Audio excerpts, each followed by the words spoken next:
Hola, ¿qué tal? Bienvenidos a las noticias en Hispanic News Network. Los saluda Alan Rivera. Revisemos los titulares del día de hoy, martes 2 de abril de 2013. El Congreso de Connecticut aprobó un proyecto de ley sobre control de armas.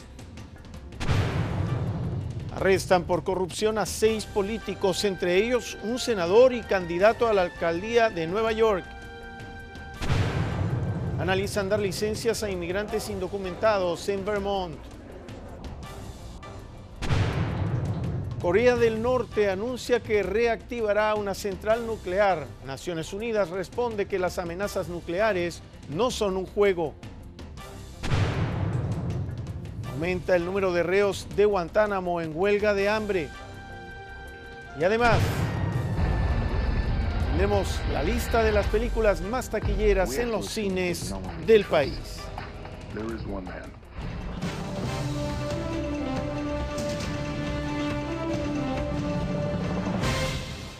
Corea del Norte anunció hoy que volverá a poner en marcha todas las instalaciones nucleares en el complejo de Yongbyon en el último movimiento que aumentará aún más las tensiones con Corea del Sur y Estados Unidos. Por su parte, Estados Unidos está movilizando un destructor y una plataforma naval con radares cerca de la costa de Corea del Norte con el fin de monitorear movimientos militares de ese país. Derribar la torre de refrigeración de la central nuclear de Yongbyon fue el gesto de Corea del Norte en 2008 para demostrar que cumplía el acuerdo alcanzado con la comunidad internacional de abandonar su programa de armamento atómico. Ahora ha anunciado que vuelve a poner en marcha el reactor. Todo parece indicar que con la intención final de enriquecer uranio. Aunque el portavoz de la Agencia de Energía Atómica norcoreana se ha limitado a decir que su objetivo es producir electricidad y reforzar su armamento nuclear en cantidad y en calidad. Es la única forma de defendernos de la amenaza de Estados Unidos y de que el país prospere, ha justificado ante los suyos Kim Jong-un. Corea del Sur, que hoy ha vuelto a celebrar una reunión de urgencia presidida por la presidenta del país, ha dicho, en palabras del portavoz de Exteriores, que lamenta profundamente el anuncio hecho por sus vecinos del norte. Grave preocupación también en Japón, según su ministro portavoz, y en China. El gobierno chino lleva semanas haciendo llamadas a la calma, pero visto lo visto, poca influencia le queda ya con su antiguo protegido, Corea del Norte.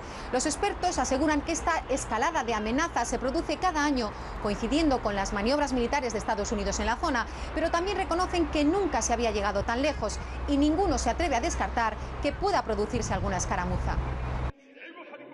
130 de los 166 presos de la cárcel de Guantánamo se han declarado en huelga de hambre. Su manera de protestar por las condiciones en las que están recluidos. Miembros de la Cruz Roja Internacional iniciaron una visita a los campos para examinar las condiciones de detención. Aumenta el número de presos de Guantánamo en huelga de hambre. Ya son mayoría, 130 de un total de 166. Lo ha contado este hombre, el prisionero Shaker Amer, británico originario de Arabia Saudí y que, según sus abogados, nada tiene que ver con Al-Qaeda. Le ha dado datos sobre la huelga de hambre a su abogado, este hombre, Clive Stafford, quien lo ha hecho público en una declaración jurada. Shaker cuenta a su letrado que los presos tienen niveles de azúcar muy bajos y que 7 ya han sido ingresados en dependencias hospitalarias. También asegura que los funcionarios pesan a los reclusos con los grilletes puestos para que no se registre la pérdida de peso a causa de la huelga. La huelga de hambre en Guantánamo comenzó el pasado 6 de febrero a raíz de un registro en la prisión en el que se confiscaron objetos personales y se examinaron coranes de una forma que los presos consideraron una profanación religiosa. Dicen los abogados que la mitad de los prisioneros de Guantánamo tienen permiso para ser transferidos y, sin embargo, continúan entre rejas. El Pentágono únicamente reconoce 31 presos en huelga de hambre en Guantánamo, una prisión que sigue abierta a pesar de las promesas de Obama de cerrarla. Solo 6 prisioneros están encausados por su relación con los atentados del 11S. Hay otros 86 que siguen recluidos sin cargos y de forma indefinida. Cambiamos ahora de tema. El Congreso de Connecticut aprobó un proyecto de ley para controlar las armas e intentar frenar tiroteos como el que dejó 20 niños y 6 adultos muertos en una escuela de Newtown. El acuerdo alcanzado entre los líderes de los partidos demócrata y republicano propone prohibir la venta de cargadores con capacidad para al menos 10 cartuchos e inscribir a quienes ya posean esos dispositivos. Entre otras iniciativas, también plantea la revisión de los antecedentes penales de los compradores de pertrechos y la emisión de un certificado que autorice a los ciudadanos a adquirir cualquier tipo de fusil, escopeta o municiones. Para conseguir dicho documento, el interesado deberá aceptar que le tomen las huellas dactilares, aprobar un curso de adiestramiento en armas de fuego y ser sometido a una evaluación psicológica. El proyecto de ley pasará mañana a votación en la legislatura local y se espera que reciba el visto bueno porque los demócratas controlan ambas cámaras del pleno parlamentario. Si los congresistas avalan las medidas, Connecticut se convertiría en el tercer estado del país que endurece las normas sobre la compra y posesión de armas tras la matanza de Newtown ocurrida el pasado 14 de diciembre. Y 6 políticos locales de la ciudad de Nueva York fueron arrestados el día de hoy, acusados de corrupción en la elección para sustituir al alcalde actual, Michael Bloomberg, quien se retirará en noviembre. El senador estatal demócrata Malcolm Smith fue acusado de pagar a 5 republicanos para que le permitieran participar en la fórmula republicana para la elección municipal. Los 6 fueron arrestados por soborno, extorsión y fraude postal. Entre los arrestados están el vicepresidente del Partido Republicano del condado Queens y el presidente del Partido Republicano en el Bronx, quienes recibieron un total de $40,000 en sobornos.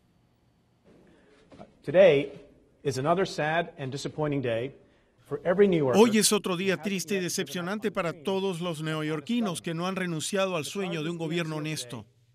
Los cargos que revelamos hoy demuestran una vez más que la cultura del muéstrame el dinero parece impregnar todos los niveles del gobierno de Nueva York. La investigación criminal describe una red de delitos en la que participaron 6 funcionarios que juntos construyeron un pasillo de corrupción que se extiende desde Queens y el Bronx hasta el condado de Rockland y todo el camino hasta Albany. Atrapa a los republicanos y demócratas, los funcionarios electos y líderes del partido y detalla la corrupción en la ciudad, los suburbios, así como en la capital. El senador estatal Malcolm Smith y el concejal de la ciudad de Nueva York, Dan Halloran, fueron detenidos por la Agencia Federal de Investigación, el FBI. También fueron arrestados por recibir las sumas que ven en pantallas el alcalde de Spring Valley, Norami Jasmine, y el vicealcalde Joseph Dasmaret, así como el presidente del Partido Republicano en el Bronx, Joseph Sabin, y el vicepresidente del mismo partido en Queens, Vincent Tabón. El Senado de Vermont analizará un proyecto de ley que les permitiría a los trabajadores agrícolas inmigrantes obtener licencias de conducir en ese estado. La Cámara Alta comenzará el miércoles, mañana, a analizar la legislación que el Comité de Transportación aprobó la semana pasada por 4 votos a favor y 1 en contra. Las granjas lecheras de Vermont emplean aproximadamente 1.500 jornaleros agrícolas, muchos de los cuales carecen de autorización legal para vivir en el país. Muchos de ellos están aislados en áreas rurales y necesitan pedir un aventón a su empleador o a voluntarios o en ocasiones pagar para que los transporten a la tienda de comestibles o al doctor. El proyecto de ley les permitiría obtener licencias de conducir siempre y cuando tengan la documentación adecuada. Después tendrían que presentar los exámenes para obtener un permiso y luego la licencia.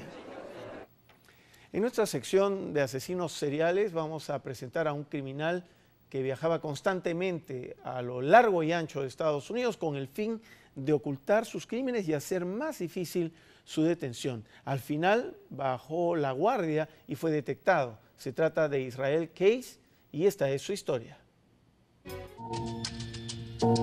El 1 de febrero de 2012, en esta cafetería ubicada en el condado de Anchorage, en Alaska, la encargada de nombre Samantha Kenning, de 18 años, prepara café para un cliente sin saber que se trata de un asesino en serie. En las cámaras de seguridad del pequeño negocio, se observa cómo Samantha levanta las manos cuando el criminal le apunta con un arma y le exige el dinero. Le obliga a apagar las luces. Con mucha dificultad en la imagen, apenas si se alcanza a observar a un hombre encapuchado que saca a la mujer de la tienda y la conduce por la calle hacia este vehículo para después desaparecer. Samantha Kenning fue violada y estrangulada al día siguiente. Sin embargo, el delincuente llamó a la familia de su víctima y pidió un rescate haciéndoles creer que estaba viva. El dinero fue depositado en una cuenta bancaria y gracias a que se realizó un retiro, se logró detener al responsable en Texas, Estados Unidos. Se trataba de Israel Keys, un sujeto con antecedentes penales por robo de bancos. Las autoridades lo entrevistaron y sin remordimiento, con un café y una dona en las manos, no solo confesó el crimen de Samantha, dijo haber asesinado al menos a 12 personas más y dio detalles de cómo escogía a sus víctimas. Back when I was smart, I would let them come to me. Just remote area.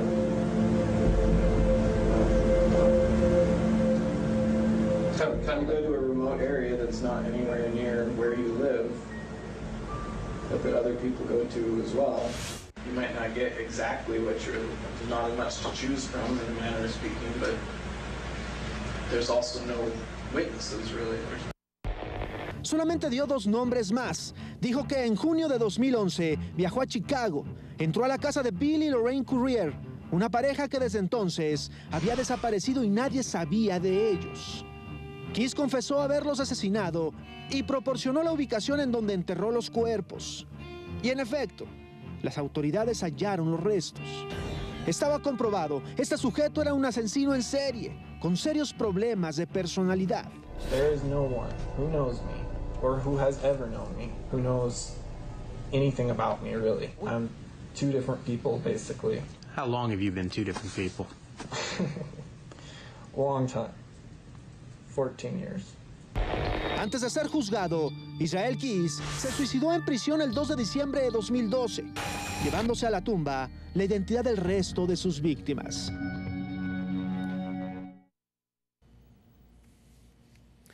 Qué sórdida puede ser la mentalidad o la mente de un asesino en serie. Nos vamos a la pausa y volvemos enseguida con más. Joanny Sánchez pide forjar un sentido de unidad entre todos los cubanos. Además, arrancó de forma oficial la campaña electoral en Venezuela.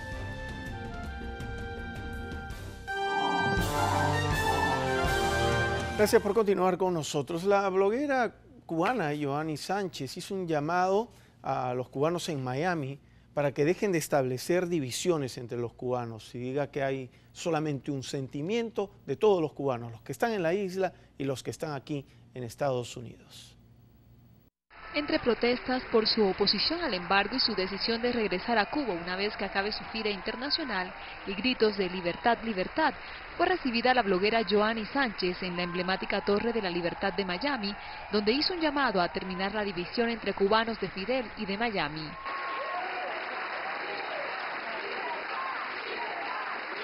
Por eso estoy aquí ante ustedes hoy, tratando de ayudar a que nadie nunca más pueda dividirnos entre un tipo de cubano y otro tipo de cubano. Ante una sala repleta y en pie, la bloguera a la que la revista Time incluyó en la lista de las 100 personas más influyentes del mundo, se esforzó por tender una mano, evitar la confrontación, buscar la complicidad y expresar su cariño hacia los cubanos residentes en el extranjero. Como decía en mi intervención, he visto caer muchas mentiras en este viaje, ¿no? He visto caer las mentiras del exilio como enemigo de la nación, del exilio como una parte extraña del país, del exilio como una parte renegada de la identidad para nada. Estoy confirmando que es todo lo contrario. Al acto asistieron autoridades locales que recibieron a Sánchez como una verdadera luchadora de la libertad, en palabras de Eduardo Padrón, el rector de Miami-Dade College, organizador de este acto en el que se le concedió una condecoración.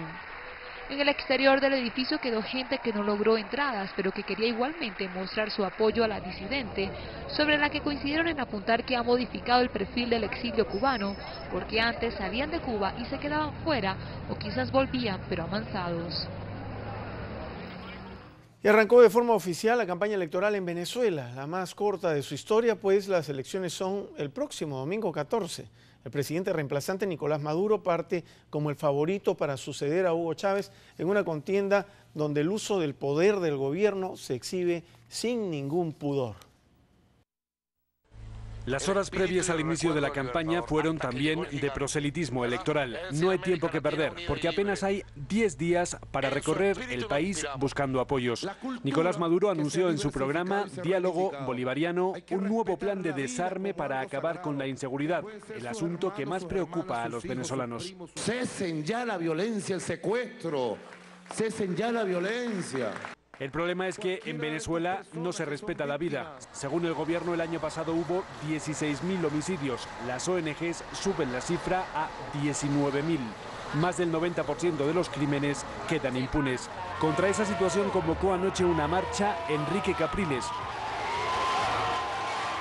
El candidato opositor apenas pudo moverse entre los miles de seguidores que lo acompañaron en Chacao, un fortín de la oposición en Caracas. Capriles dice que su objetivo es derrotar la violencia. Sería otro el país si nosotros derrotamos la violencia, si nosotros le apostamos a la paz. Para lograrlo, Capriles promete subir el sueldo a la policía y reformar las prisiones.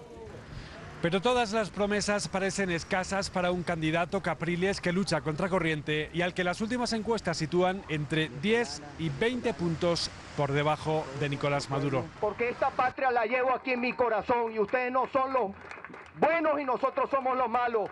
Aquí somos millones los que amamos este país. Nos vamos a la segunda pausa y volvemos enseguida con más. Un equipo de astrónomos detectó el despertar de un agujero negro. Y más adelante tendremos la lista de las películas más taquilleras en los cines del país.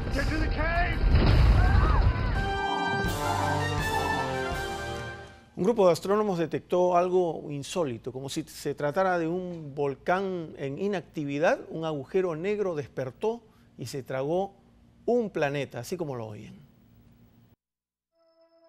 Este es el despertar de un agujero negro. Astrónomos de la Agencia Espacial Europea han observado el proceso que ha ocurrido a 47 millones de años luz de la Tierra en la galaxia NGC 4845.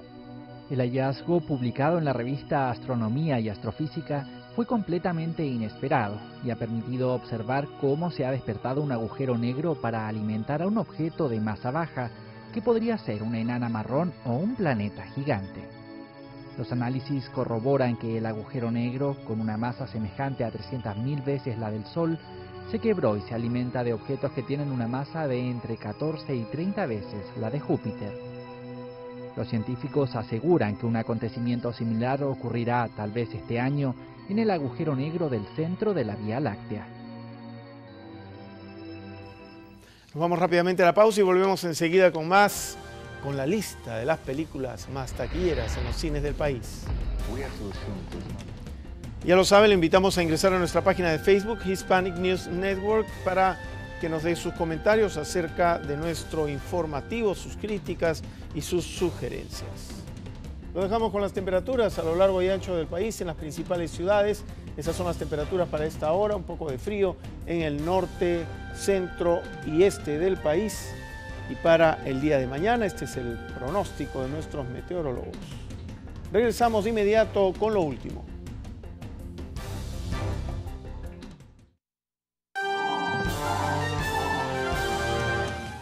Bien, ahora vamos a ver cuál es la lista de las películas más taquilleras que en estos momentos están dominando las taquillas en los cines del país.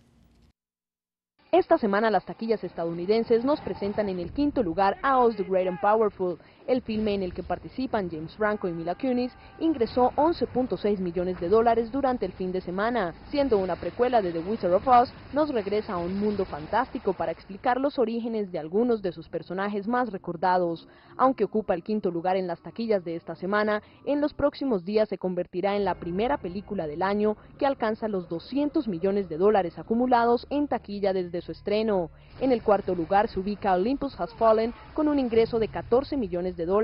Esta cinta cuenta la historia de un exagente de seguridad que formaba parte del dispositivo de protección del presidente estadounidense y ahora está envuelto en un ataque terrorista contra la Casa Blanca. El elenco incluye a Gerard Butler, Aaron Eckhart, Morgan Freeman y Angela Bassett. Por otro lado, ubicándose en el tercer lugar está el thriller dramático Temptation de Tyler Perry, la cinta que trata sobre una mujer casada y ambiciosa cuya atracción por un apuesto multimillonario le conduce a una serie de traiciones que cambian para siempre el devenir de su vida. Ingresó $22.3 millones. En el filme participan Jurnee Smollett-Bell, Vanessa Williams, Brandy Norwood y Kim Kardashian. Y escalando al segundo puesto está la película animada The Croods con $26.5 millones. Esta aventura en 3D cuenta una historia sobre la primera familia prehistórica que existió en la Tierra y el viaje en el que se embarcan para emprender una nueva vida cuando la cueva en la que vivían queda destruida. Dándole voz a sus personajes participan en la versión en inglés Nicolas Cage, Emma Stone y Ryan Reynolds.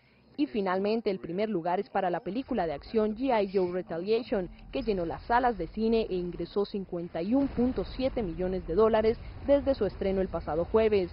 El filme, que además ingresó unos asombrosos $80.3 millones en el resto del mundo, es protagonizado por Wayne Johnson, Bruce Willis, Channing Tatum, DJ Cotrona y Adrian Palicki y dirigido por John Chu.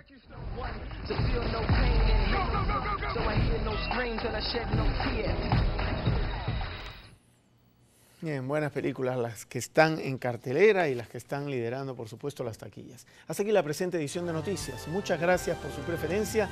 Será hasta mañana con más información.